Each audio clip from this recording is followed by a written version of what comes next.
चाहता जल्दी से नगिया धरा के खाना दाना बना देवे। बताओ आज कितना दिन के बाद हमारे बाबूजी एजा आवत हवन। इतना दिन के बाद शादी के बाद पहली बार नु आवत हवन। कितना हमरा खुशी होकत बटुए। यह नु कहाला कि जब तक कुंवार रहनु तब तक कितना बढ़िया रहत रहे। अपना मन से कुछ भी ना रहत रहे शादी। हाँ जी मम्मी जी का करतलु एजा आके धरा उतरनिया कनी नु के खीर पूरी बना दे तनी बाबूजी नहीं आवत तनी आज। देखो कनिया कहब तो कहबो कि मम्मी जी कहतरी। अच्छा सब के गांव में शादी भइल ड्राम सेट चढ़ल। ड्राम सेट में कुकर गैस चूल्हा तहरो माई बाबू देले रहतन गैस चूल्हा बा तो चूल्हा चुकुना लुपे के पड़ी तो। अरे मम्मी जानता नहीं है वो तो सब कोई के माई बाबू के शौक होखेला नु अपना बेटी के नु हर सामान दी ही। लेकिन का करम हम तो 4 बहिन बानी। कोनो बात नहीं के देखो कनिया तार बाबू जी आतन चल बियाह के बेर ना देनो कोनो बात नहीं के तार बाबू जी आतन न को तो छोटका सिलेंडर आ छोटका चूल्हा ले ले हम तू अपन बनाइबू कहबो हाथ तार करिया ना होखी। मम्मी जी हम कैसे कह सकता नहीं। अभी हमार छोट बहन हमारे से बेच ओकर बियाह शादी करे के बा। अब ओकरा शादी खातिर बाबूजी पैसा रुपया जुटावत हवन। तना महंगा ना मिलेला कनिया खूब मिली 2-4 हजार के मिल जाई आ 2-4 हजार रुपया कोनो पैसा ना कहाला। मम्मी जी जेकरा पास नहीं के ओकरा पास 2-4 हजार रुपया ढेरे नु बटुए रौरा समझत काहे नहीं कि जाए दे हम चूल्हा पे बना लेम खाना दाना। ऐसा कोनो बात नहीं के बियाह कोना नती दलित घर में जाकर लड़का के दलित घर में तो कथा ना एगो गैस चूल्हा ना नती के बेटा भीख मांगवा के बेटा के देलस बोर अब बोर सुनत है आमने सामने बोल का बात है समझ आवत ना जाननी समझी से आवत ना। हां सुनो ना बुढ़ाऊ सोचो नहीं कि कह दे पर बाबूजी लेके वो गैस चूल्हा ले ले यहां आखिर एक और खत ना तो हार बोली में ना मम्मी जी हम जात नहीं ले कोनो लगावे ठीक बा खाना के तैयारी करे। जा जा जा करे तो तन के समझ में आवेला देखे ठगल हमार लड़का के हम कहने के 2 साल रुक जाओ 2 साल रुक जाई बन रुक जइले रहता ना ताई हो माई कितना कल मुकेशवा के घर तिल करू आई रहस आ बिना दहेज देले कहत हम सब सामान घास देही एकरा बाप भाई कुछ देबो ना कइलस। तोर बाप भाई कवा देरा से की देरा से रेडियो देरा सोथा दे पजा तनी की पूरा फुटानी हम करता ही। हमार जमाना कुछ अलग रहे अब के जमाना कुछ अलग बा। हम सोचत नो एकर माई बाबू से सामान लेके अपना घर में सामान देखाई गांव घर के एकर माई बाबू के करे जेबे दूहले बढ़िया से जैसे होला ना दू के आ जेतना अपना घरवा में रख ले आ त अपन करेजवा में धर ले। तू नहीं करता न तू नहीं करता दो कर तो हमरा का सब सामान आ माई देखिए इज्जत के हमर धजिया उड़ावले बियाई एकर बाप के आवे द एकर बाप बढ़िया ओकरा सामने तोर गोड़ पगिरा त ने हमर इज्जत या मत लिए तू दूर रहिया। हम अपन समझी से का कहे के बकाने के हम बतिया तू बस दूर रहिया ना तो हम बता दूर रहिया। आए कर से हमर बियाह हो गइल हम पूरा पछतात हई ई रानी खाली लूटे के फेरा में रहती है तर क्यों समझ में करे आवत है आए खाली लालची भई बियाई ये हमारे इज्जत के ना ऐसा ही धजिया उड़ा दे जे करा के देखती है ना कर जीव दम एक हाथ के बहिल बा कौनो चीज देखत है मुर्गा मछली ए लिया तो बुढ़ऊ लिया तो करा सब परेशान रहत है बच्चियो बाड़ी रे। अरे राम राम खतना छोले के पर जतर लईकी कहे आवे खाती अरे बाड़ू हो बच्ची। अरे गोड़ा खुश रहो कैसन ठीक बनी न एकदम ठीक बनी बच्ची आपन भाई बताओ कैसन भी है ए ठीक भी होगे तो हमरा के भेजलो सके जाई। हां रुको पानी वानी पिए के लिए अरे रहे दे पानी के पानी हम लड़की के पानी पियल जाला रहे दे। अरे रोहित ये भाई ना न मानी हो रहे दो हम ला पानी वानी पिए ठीक बा रहे दे ले जाके धर ना पियब ले जो हटा ले जो का बाबूजी तुम न ले ना जा हम तने के बुझात के लड़की के पानी पियल जाला बाप पानी पिए। अच्छा ठीक बा रखो हां रखो ना हटा और सब बताओ है अब बुच्चिया कैसन बैठन ठीक बा सब ठीक बाड़ी सब कुल सब ठीक बा अपन बताओ तू का अलबा समझी के सब कोई ठीक बा ही जा ठीक बड़ा जाना। हां बुद्धि व्यवहार कुल ठीक ठाक है ना। हां सब कोई ठीक बताइए डराई हम मत बाप से डराए के ना बोला निश्चिंत बोला। अरे ना बाबूजी ऐसा कोनो बात नहीं के सब लोग बहुत अच्छा बटुए जाए दो ऐसे घर परिवार चाहेला सब के हो जैसन घर शादी ब्याह कइला किस्मत के तेजी बनी तब उतना अच्छा परिवार मिलल बटुए। अच्छा ये बतावा कि बुचिया के सदिए जो ना घर सेट भइल बटे निमन परिवार बाव सनु। हां वो अरे एकदम वो ठीक बड़ा सनु। राम समझी जी। अरे राम आई बैठी आई और बताई ठीक ठाक बानी एकदम ठीक बने रहुए बताइए आपने कहीं पे कहां चलबा जी हमारे हटे का खोजतानी मम्मी जी का खोजतानी कुछ लेके नहीं खियाइल का लेके नहीं अब हम कौन चीज ना बाबूजी, वो तो मम्मी जी मजाक करत बानी। मम्मी जी का खोजता नहीं रौरा? का यहाँ के खोजत नहीं धरी तल घर बचिया मांगा के- घर में बेटा के बियाह कर देनी हम। जेकर बाप 1 किलो मिठाई छेना रसगुल्ला जिलेबी समोसा ने खेले के आवत, वो अपन बेटी के का देखी? मम्मी जी का रौरा बोला तानी है, बाबूजी के बस गइलू, प्यार मिल जाने। गइल न, उहे काफी बटुए। प्यार से तोहरे के चोटी। बाप रे बाप, ई नतिया हमर मरद न ठगलस हो गरीब घर में बियाह कके।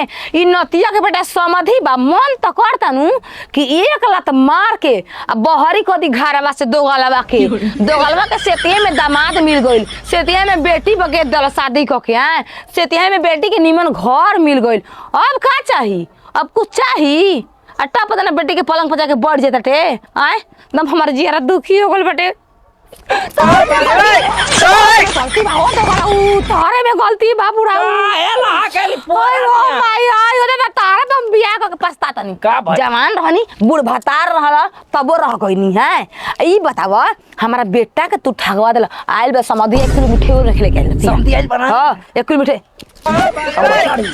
मिठाई रख लेके आइल। मातला ना तोरा हमारा से मुंह जोड़ा, हमार दिमाग गरम बा सही। हमार बेटा के ठग लेला 1 किलो मिठाई लेके आइल, हमर घर में गैस नहीं के। देखा बुढ़ी, तू बात समझा। जवान भइल तहन भाई कोई आवेला मेहमान तो के इज्जत कर ना इज्जत करब, इज्जत ना करब, का खातिर इज्जत करब हैं? तो हमर नाम कटाइबू मैं गवा में। जब तक जितना करार रहे ओकर बाप पहुंचाई ना तब तक हम संगे तांडव मचाई। भोसड़ी अब गाड़ी दे भोसड़ी, तू बचती नहीं है, तू मेरा को दिमाग खराब कर। हिंदी झरबा हो, हिंदी झरबा हो। देख हम हाथ नहीं क्यों उठाओ चाह, तू हमार लक्ष्मी आई। चल बैठ, इज्जत से बैठ जा बैठ। बताओ गांव घर का रे गरीब के लड़की बिया क्या समझी जी कोई ना रे? सर बनता पता एक घर में हो दो कला वो समझ तोरा से ना हम सनाक जाई। राम शंकरा कह के बोलावा, राम शंकरा कहो ओकर नाम धर और पे आज गिरा तरी तू आज मत बोल। समाधि कह देबा त हमसे बुरा कोई ना होई। राम शंकरा कह के बोला, राम शंकरा निकल घर ले भरी। अरे का कहवाओ ते आपसे ए समझी राम शंकरा। जी जी अरे आई राम शंकरा सब आ कहरे आओ कहो, अरे राम शंकरा निकल घर में ले बाहरी। ये राम शंकरा बाहरी निकाल घर ले। आवत नहीं राजू के गुलाब बनला में नहीं के पड़ा। जान तर ना का भाई बेटा जी मम्मी जी? कौन बात ना पता। प्रणाम समधी जी। अरे राम राम राम कह दे प्रणाम कैसे प्रणाम कह दे, कैसे कह दे, कैसे कह दे हो। बोली का बात बिया, कैसा कतना ही हाला कुल होता टे। अरे हाला नहीं, ई मोहल्ला है, यही से हाला होला। तू बातिया जान बातन कहबा कि ना कहबा ई वही रे वो बोली का बात यहाँ के बा, बड़ा जरा बोली ना। मतलब बोली समधिन जी का का बात कहल चाहते जी? बोली बताई बोली बोली कुछ रह गेल बा बाकी त मन लेन देन फेर का करब इहे ना होई बोली बताई बोली। हम हमारा अखिया के समनवा कहे में लाज लगता। कह हम लड़की पक्ष से बानी त मालिक के नौकर रही के ना बा कैसा हूं बोली बताई। बोली कुल बताएं कुशल मंगल। एकदम ठीक बा ठीक बा। तू जा घर अपन बताई में रहुआ। कुछ बनावा ठीक बनी खियावा अपन रहुआ। बाबूजी के जा। के ठाका सूजी का हलवा बना दा जा। ना जी बोली ना हमनी के सूजी के हलवा समधी जी कहती ई डाल तनी मसाला दवाई ले वही तरह कर बात के पूरा जन माना। आई बैठ के बतियाओ आई आई आई बैठी आई बताई बोली का बात बिया। फला टका गरिया होतै सतलू ना तू जा आई जे का खाना में का कहत रखबे की बताओ। कनी ने कि हमर मेहरारू लाखों में एक हिया। आऊ सुना बुढ़ाऊ, तू सब दहेज के बारे में बतिया दो आ तिले सुन हम तुरंते में सूजी के हलवा लेके आओ तनी ठीक बा। हां हां जा। एक बात सुनो, अगर हमार जन जन चाहिए ना कहब तो समझ बातें मुझ के बा दे दे बोली का बात बिया बोली ना रहुआ। अरे दुखवा कैसे कोई समानी बोली बोली जाय दी आको में बुआवा से लजिया बोली ना जाई मत बोली ना हम बारी नु हम लड़की पक्ष के बानी ठीक बा बोली। कुछ कमी बा हमर लड़की में दिक्कत बा। अरे उ तो हमारे लक्ष्मी नियन पतो ये कभी ना कुछ बोले ले ये तरह सेवा करे ले कि वो तरह हमारे बुढ़ियों ने सेवा करत होई। जाय दी इतना तारीफ बहुत हमरा बढ़िया लागल लेकिन दिक्कत का बा ई बताई हमरा के रहुआ। एकरा के देखो तनी बोली। हमार बुढ़िया जौन बिया ना पूरा दाम ना 76 बिया। पूरा भातर काटी बिया रानी बिया केतना हम करी आइयो करा के सोना गइल बानी घर के लक्ष्मी ना बोले के जाय दी बोले अरे कहत जैसन नहीं। व्यवहार बा वहां का वैसन कहत नहीं कहतिया आपका सुनाई तक पड़ा ना आपके छतिया ना आपके शरीर ना आपके दिमागवा ना आपके अखिया फिमकी हो तो बताई बोली क्या कहत नहीं कहतिया दहेज दान दहेज के बारे में बात कहती आप आइल भाई ना तबे के दम घबराई लिया कब कहे के दान दहेज हम रउआ से का कहे के बा हम नहीं कह चाहत रहे हम खुलाई चाहिए ना ना ई देखि शोभा नहीं के ठीक बा दान दहेज वहां के जोन लिह देल बा अभी माने अथुन संतुष्टि नहीं ना ना ओकरा करेजा में केतनो लिया के रख दब तब ओकरा पेट ना भरे वाला समझी जी बस हम एकरे से हारा नहीं ना तो और कोनो सहारा ना रही ना कोई से हमार परेशानी ना बताई आजकल दान दहेज मायने रखता है अगर अरे लड़की ना, बढ़िया मिल जाए तो बहू बढ़िया मिल जाए एकरा से बड़का हो सकता है हमार लड़की में कोनो दिक्कत बता ना बताई ना उ हम फुलवा प्यार के रानी आइल भी हमारा घर वैसा लड़की ना कि हरो जो हम दिया बार बार के तो ना मिली अच्छा चली ठीक बाटे हम व्यवहार ठीक लगल रहुआ सबके ऐसा नहीं है ए जे रही हंती ले आवत रही हो देख के ना अच्छा जी जाई देख कोई से को बात मत कर ना जाई और और इज्जत हमारी इज्जत बार हो जाई ना जाई ठीक बात है हरे राम ऐसन परिवार मिल गई लड़की ले पूछन ही लड़की ना बोलला सा हमार एकर सार से बहुत अथु बिया ना अभी दहेज के लोभ ही ऐसे ऐसा आदमी न बड़न लेकिन बोलियो नहीं कि सकत कुछ ना लड़की पक्ष ले बानी बोलब तो लड़की पर दिक्कत आ जाई अच्छा रही देखत नहीं हमहू का ही करत ऐसन देखी तो ये भगवान जी का जाने का मम्मी जी चाहत नहीं है अच्छा पापा जी हमारे बाबू जी के उल्लू कुकू का रख देला बारन जाए बुझाते नहीं कि का चाहत हन जाए तो हम जाते नहीं खाना तो बनाई आज बाबू जी का दिन के बाद आई बनी जे का पूरी वहां के तो गोइले बनी बाजार मंगा तो नहीं मुर्गा उर्गा है अब बन जाए तब का ऐसे भी बाबू जी का रोज रोज जाए हन का हेलो हाँ हेलो हाँ सुनी ना अब बाजार गोइल बनी नो तो सब्जी मत उतना ले हम मुर्गा जी ले हम ठीक बनो मुर्गा हाँ बाबू जी आई बनी नो तार हाँ मेरे बाबू जी आई बन ठीक बोले ले हाँ ठीक बा एथी ले हम ठीक बा आ चीनी ओनी ले लेम तन चाय ओय बनाए खातिर ट्रेन ने गए आ चीनी खत्म हो गल बाजी अरे ठीक बा रख आउटर लेके ठीक वो कोनो बानी न हती बात पे न गरमाए लागिला इनकर बहिनी ओहिनी आवस ना होई हे ले दी हवे ले दी तो मिठाई ले दी सब कुछ हमें लगेला कि सूजू जी लेकर रख दिन हलवा ले बना दी ह हमार बाबू जी देखो न चीनी कोनी तो झनक के बोलो तवन हमरा से ये नु कहा ससुराल सही में सब लोग अपन अपन असर दिखाइए देवेला दुनिया कहला के साथ अब होते नहीं मर्दो कम का हो गेल सर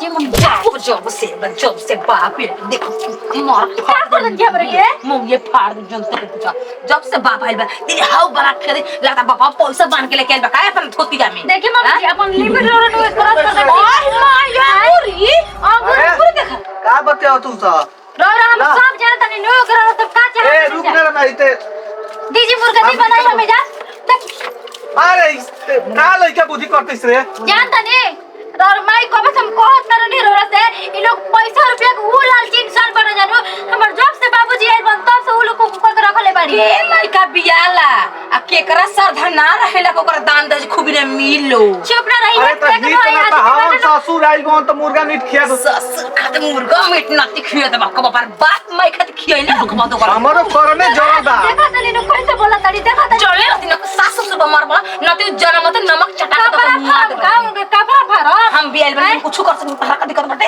अरे हम एगो लइका बन हमर अपने इच्छा ना पूरा हो सकला कि अपना ससुर के तने मुर्गा मीट खिया दी माई बाप के ना माई बाप गोल तेल लेवे खाती जो जा तनी बाबूजी के देखे का करता मुर्गा हमें भूज के खा बाबूजी से कने बन रे बाबूजी के नहीं बन हमने की जान ठीक बनो जा बना ला सुन सोता सोतर ना कर हम का तार बाबूजी तार बाप के अंगूरी बना चाहिए हो दे गलऊ जतने खता तनी हमारे को बना खेत घर में करके हां ना रो खियाई ला जब से आई नहीं घर में तब से नौकरानी बन के सब खट के खियाई नहीं पियाई नहीं आज बुझाता कि कुछ नहीं की कइले ठीक है देखा तू अपन रहल सुधार जाओ तो खेत के मार सूटा दिखा घरे रोना चाहिए नो तो काहे अपने बेटा के बियाह करो नहीं हमरा से कोनो ले जाके लवंडिया से बियाह करवा देती नु हां चल जो तू जो हम लौंडिया से बियाह कर कम से कम रोज नाच के आई ना तो हाथ में पैसा लेके आई ना हम ये चाहते हैं हम पैसा चाहिए बस हमारा पैसा के भूखा है रे ये कहो के हमर किरनिया बेच के पैसा पर करे जा फला दले दा दा